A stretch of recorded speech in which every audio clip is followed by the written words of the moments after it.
Assalamualaikum warahmatullahi wabarakatuh. Halo, apa kabar kalian hari ini? Sohibul Ilmi, hari ini kita akan mempelajari tentang sistem klasifikasi. Nah, kemarin kita sudah belajar tentang keanekaragaman hayati. Keanekaragaman hayati itu ada tingkat gen, kemudian spesies, lalu naik lagi menjadi tingkat ekosistem. Nah, dari keanekaragaman hayati tersebut, ada seorang ahli yang berasal dari Inggris bernama John Ray. Dia yang menemukan sistem klasifikasi atau sistem pengelompokan. Nah, dia mengelompokkan makhluk hidup berdasarkan ciri yang sama di kelompok A, kelompok B, dan kelompok-kelompok yang lainnya. Kemudian, sistem ini disempurnakan oleh ahli botani yang bernama Carolus Linnaeus, sehingga dia disebut sebagai bapak taksonomi. Nah, sistemnya itu ada 3 macam.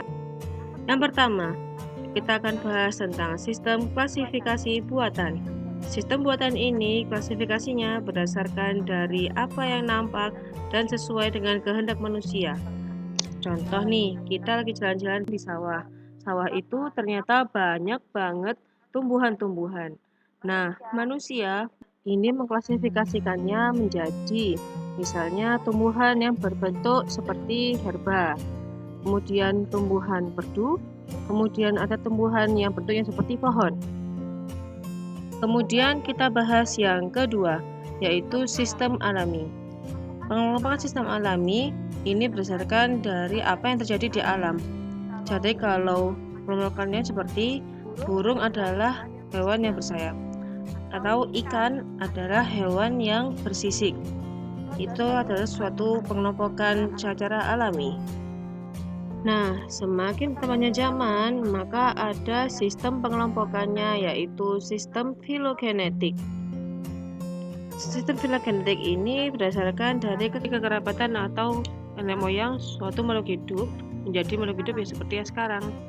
Nah, sistem filogenetik itu ternyata semakin tahun semakin berkembang, semakin banyak kelompok-kelompok yang muncul. Awalnya ada 2, yaitu Plantae dan juga Animalia. Kemudian naik lagi menjadi 3, yaitu Protista, Plantae, Animalia. Naik lagi menjadi 4, ada Monera, Protista, Plantae, juga Animalia. Kemudian sistem 5 kingdom.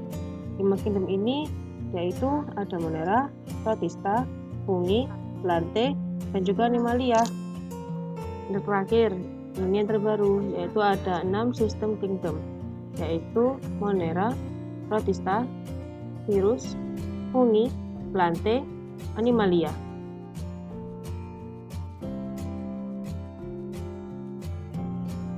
Dari sistem klasifikasi tersebut pasti ada dong proses klasifikasinya. Prosesnya yaitu yang pertama adalah identifikasi, atau kita lihat ciri-ciri yang sama. Kita menggunakan kunci determinasi atau kunci identifikasi. Contoh, pada saat penelitian kita akan menemukan hewan-hewan dengan ciri-ciri tertentu. Nah, di kunci determinasi itu, kolom kiri merupakan ciri-ciri hewan yang telah kita temukan. Kemudian di kolom kanan merupakan pengelompokan hewan yang sudah kita temukan. Nah, kita tinggal ngikuti nih. Di kolom kanan ada tulisan lanjut atau berhenti di suatu nama kelas, ordo, famili, genus, atau bahkan spesies hewan yang telah kita temukan pada saat penelitian. Oke, selanjutnya setelah kita identifikasi dengan menggunakan kunci determinasi, kita akan menggunakan sistem klasifikasi takson. Nah, sistem klasifikasi takson ini ada 7 takson, dari yang tertinggi sampai yang terendah. Yang tertinggi yaitu kingdom. Setelah kingdom ada filum atau divisio. Turun lagi ada yang namanya kelas. Turun lagi dia ada ordo. Turun lagi dia ada famili. Turun lagi dia ada genus. Kemudian ke spesies, yaitu paling rendah. Semakin tinggi golongan takson, maka persamaannya itu semakin sedikit.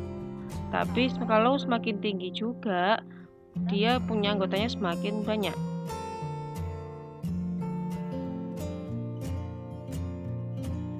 Kemudian setelah kita golongkan, pasti kita pengen dong kasih nama. Nah, Pemberian nama ini ada aturannya, yaitu tata nama ganda atau binomial nomenklatur. Ada aturan-aturan tertentu yang harus kita patuhi pada saat pemberian nama.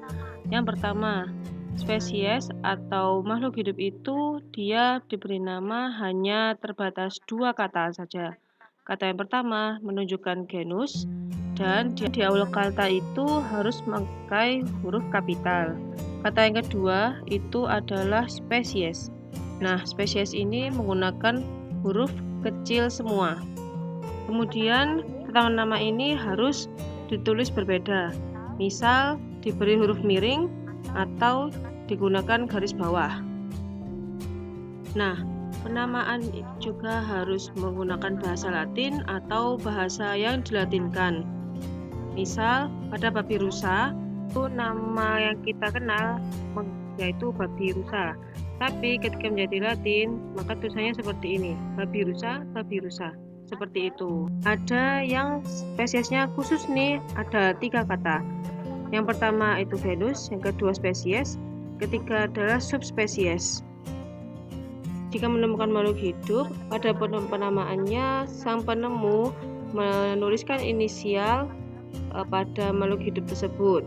Contoh pada jagung, Zeamais L. Zeamais L ini nama Latin dari jagung. L merupakan nama inisial dari Linnaeus. Seperti itu teman-teman.